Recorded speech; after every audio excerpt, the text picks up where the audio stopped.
la joie et encore la joie. Enfin, c'est pas trop tôt. Un conte sur la joie de vivre, d'exister et d'être. Alors, voyons voir le programme du jour.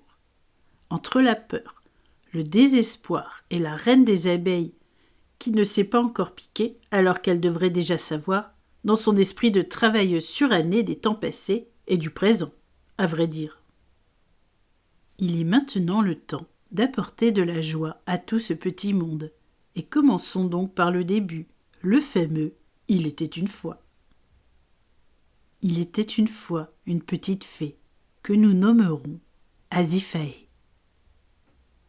Celle qui ne sait pas encore qu'elle va servir de catalyseur à la venue de la paix sur notre petit monde de joyeux pensionnaires de la vérité, du sang-froid et de toute autre réplique à la hauteur du divin lui-même.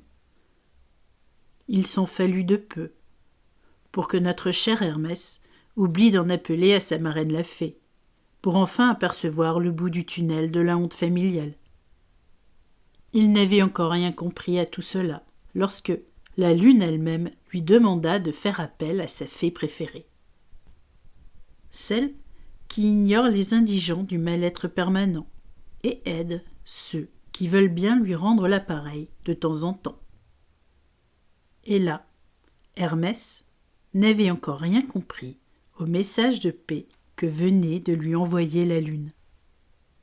Se pensant encore en proie à la vérité du self-made man à l'américaine, dont le seul but était de faire de l'argent avec l'argent des autres, sans vraiment se douter que cet argent ne lui appartiendrait jamais, même au grand soir de sa mort sur terre. Ainsi, il fallut laisser notre cher Hermès mariner dans sa propre torpeur du désespoir, pour enfin comprendre que lui aussi se devait de comprendre le sens du devoir envers cet argent, si sonnant et trébuchant, que son couple ne voyait plus depuis bien fort longtemps. Mais comment intervenir en âme responsable de son nouveau foyer d'âme, si belle et pleine de bonne volonté face au futur qui s'annonçait pourtant radieux pour eux, à en croire le soleil? Ou plutôt Zeus, et son air de ne rien y comprendre, alors qu'il avait déjà tout compris depuis le début. Car, lui aussi, a su faire appel à sa mère, la terre, qu'est Gaïa, pour comprendre que l'argent du bonheur n'est souvent pas celui que l'on croit. Il faut pour cela rappeler quelques notions sur l'argent. Ce machin, si vert, ou bleu, ou rouge, ou je ne sais quelle autre couleur plus chatoyante parfois les unes que les autres, que l'on croirait le Monopoly destiné aux enfants de seconde zone. Car, qu'est-ce que l'argent, si ce n'est un moyen de se faire connaître sur la place publique pour ne plus manquer de rien en retour?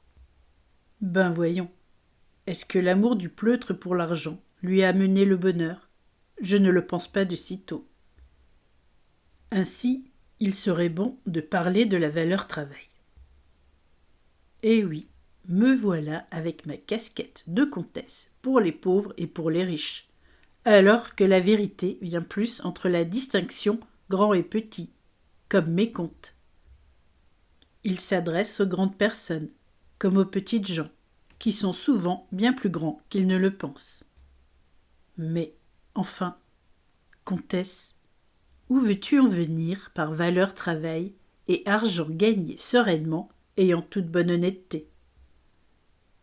Mon histoire, entre Hermès et sa paresse à devenir grand lorsque l'argent vient à lui manquer, ne doit pas vous méprendre sur sa situation d'homme-enfant la plupart du temps, lorsque son amour de pauvre petit éclopé de la vie parvient à annihiler tout autre élan vital dans la maison. Il faut aujourd'hui lui dire que sa marraine la fée a très bien compris qu'il cherche à devenir grand, non pas en taille ou en maturité d'un enfant devenu bien trop grand également, mais en respect de lui-même et de ce qu'il peut apporter à l'humanité tout entière. Et pour cela, il a besoin d'être droit dans ses bottes, avec parfois une marraine qui lui veut du bien. Il fallait pour cela le mettre dans le dénuement le plus complet. Comme son veston de première catégorie, celui qu'il porte tous les jours pour montrer qu'il est pauvre et sans le sou à qui veut bien l'entendre. Mais pour cela, la vérité n'avait qu'une chose à dire. Viens chez moi et je te montrerai que tu n'es pas si pauvre que cela. Car je suis prête à te suivre sur ton chemin, sinon je ne t'aurais pas confié mes enfants pour les réveiller eux aussi à la lumière du renouveau. Tout comme la fée qui pique, et qui se pense encore en recherche du bon bout de peau à piquer, alors qu'il se trouve juste entre ses doigts. Mais nous y reviendrons une autre fois, à notre bonne et belle fée qui pique. Un peu de patience à apprendre pour elle aussi. Ainsi, aujourd'hui, Hermès se trouvait confronté à sa peur du nouveau monde, qu'il devait pourtant gérer comme un grand dieu du renouveau karmique, comme il se doit, de bien entendu. Mais qu'attendait-il pour prévenir sa marraine la fée de son incartade avec l'univers d'avant, en cherchant à résoudre ce problème par le biais de la réalité tronquée du mauvais conseiller bancaire sur Gaïa? Le mien et le sien en fait, lorsque la comtesse, elle aussi, pense qu'un prêt se fait à la banque et uniquement à la banque du futur passé. Celle des traditions surannées du peuple de servitude de ce fameux travail qui ramène denier. Enfin, lorsque la banque a amassé ses retards de crédit, lorsque l'État dépense l'argent sans compter avec ces mêmes fameux deniers, et lorsque toutes les factures qui incombent sont encore à payer. Bref, Hermès ne s'en sortait plus avec le réel, et ses annonces de plus en plus guerrières sur Terre. Il fallait être prêt. Mais comment commencer lorsque le début signifie déjà la fin de toute chose? Mais enfin, Hermès, réveille-toi, lui dit notre cher archange de la paix ce matin. Tu n'es pas en déroute, mais en mise en route. Et, pour enfin comprendre par où commence le chemin du renouveau, il te faut t'adresser à la bonne banque. Et c'est ce que tu as fait, en appelant Zeus à ta rescousse. Alors, écoute-le. Lorsqu'il demande à son frère la Lune, qu'est le valeureux Odin guerrier des temps germaniques, dont la couleur blanchâtre illumine toujours les hivers les plus rigoureux sur terre. Alors, suis la lumière de son frère, lorsqu'elle te demande d'appeler la fée de la Lune, son fidèle serviteur de tous les temps, qui n'a jamais abandonné une seule âme en peine sur le chemin, et pas même la sienne, qui maintenant se remet à éclairer sa vie de femme incarnée sur terre. Laisse-la illuminer ton chemin, pour trouver les bonnes accroches afin de grimper sur la montagne du renouveau. Tu seras celui qui sait que le bon argent vient toujours du bon chemin, et non de celui qui veut vous garder sous son emprise. Comme la banque du défaillant sanitaire actuel, ou encore la main d'une femme qui voudrait te garder sous emprise elle aussi.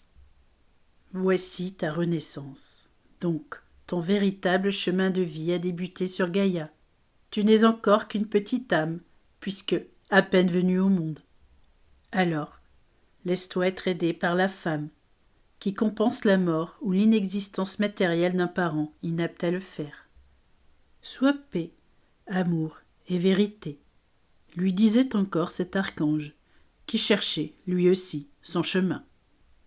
Mais, qui commençait enfin à comprendre de laisser son compagnon de la paix, qu'était Hermès, reprendre le sien, de zéro. Mais pas pour arriver au néant cette fois-ci. Mais pour renaître parmi les âmes du renouveau, qui maintenant vont s'empresser à sa porte pour bénéficier de ses bons conseils en matière de renaissance eux aussi. Voilà comment Hermès allait enfin retrouver le retour à la vie. Par la renaissance de son âme, en toquant aux bonnes portes pour que la sienne redevienne aussi bonne que possible pour les âmes du renouveau sur Gaïa. Ainsi, en ce jour où Gaïa enfin envoie un de ses fils mener la bonne vérité à l'univers, il était temps de mener l'autre à la richesse du renouveau par l'intermédiaire de ce fils. Pas si discret que cela, malgré les légendes aussi erronées les unes que les autres au sujet du retour à la vie de son âme, ou non, sur Gaïa. Car Odin est le dieu germanique le plus connu après le Deutschmark passé. Donc, là-dessus, il a une longueur d'avance, et sait comment faire fructifier une bonne manne si elle est donnée avec compassion et sans avenant de trahison ou de retour sur bénéfice à empocher à l'insu de celui qui a tant besoin de temps et de vérité pour renaître à la vie.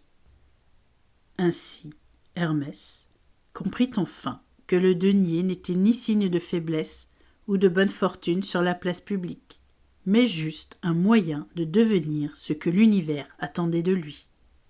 Une grande âme, sans compassion pour les faibles d'esprit, qui lui volèrent son enfance, ou sa main d'homme incarné, à vouloir le sacrifier au dieu de la vertu éducative du pleutre de la monnaie locale sur Gaïa.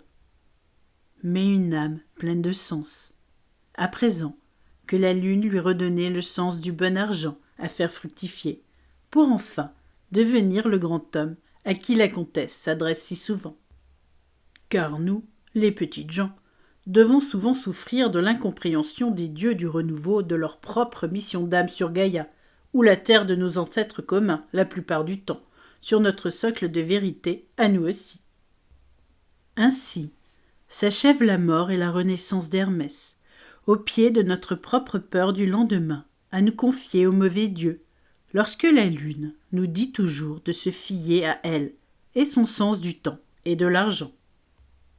Ne dit-on pas que le temps, c'est de l'argent ? Alors, pour une fois, conformons-nous au cycle de la lune du renouveau pour les bonnes âmes en voie de rédemption sur Gaïa.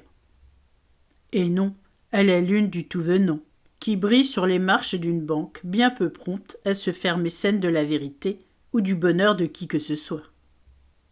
Ainsi, Hermès en appela sa voix du bonheur, qu'est Asiphaë, sa marraine depuis toujours, en le protégeant du mal de la réalité virtuelle, en l'aidant chaque jour de son renouveau à construire la vérité même du peuple des réalités sur Gaïa. Celle qui sut lui dire que son passé était réel, et non inventé de la main du mécréant de l'amour universel, qui pense que protéger signifie mentir à tout va. Et il en va de même avec l'argent, qui maintenant doit servir à construire le renouveau, et non plus détruire le décadent d'une main de fer. Celle qui s'immobilise maintenant face à la paix, qui arrive en grande pompe face aux faiseurs de guerre qui n'en savent encore rien. Mais sachez que vous, chers amis de la forêt d'une comtesse bien prompte à vous dire la vérité, je vous informe qu'elle arrive, et par le plus grand des chemins, celui de la guerre. Car guerre ne signifie pas victoire, mais juste arrivée de la paix sur ce même chemin de guerre, qu'elle ne connaît que trop bien pour l'avoir arpenté si souvent. Sachez qu'elle arrive maintenant, en 2-3 jours de négociations financières, elle aussi, avec son avocat de tous les jours, que fut la mort, de bien entendu. Alors, à la semaine prochaine, les amis, car la joie d'Hermès et de notre archange de la paix va maintenant promouvoir la vérité où qu'elle passe. Même dans les informations du plus grand des médias, celui qui ne se rend pas encore compte qu'il a disparu au son du clairon de la révolte humaine, lorsque l'argent, le vrai, enfin s'immisce sur le bon et véritable compte en banque du futur. Ceux que le divin Zeus aura remis à l'humanité de ses revenants de bonne foi et de bonne aménité sur sa propre terre-mère à lui aussi. Car maintenant que sa mère lui a permis de retourner la voir en bonne aménité sur les routes de campagne d'une France bien à l'agonie elle aussi, il va pouvoir mener ses chariots de feu où bon lui semble. Et tenez-vous prêts, car la semaine prochaine, P va amener Zeus à la guerre du renouveau, lui aussi, pour remettre ses axiomes de vérité sur l'histoire du nouveau monde. Pour les vertus narratives d'Homère, Va falloir attendre un peu que la tempête cesse sur son odyssée du quotidien, à lui aussi. Alors, à la semaine prochaine, et avec bonne foi en l'espérance, car la comtesse jamais ne perd les pieds, même si ces derniers ont bien mauvaise allure en ces temps de disette sur son compte en banque à elle aussi.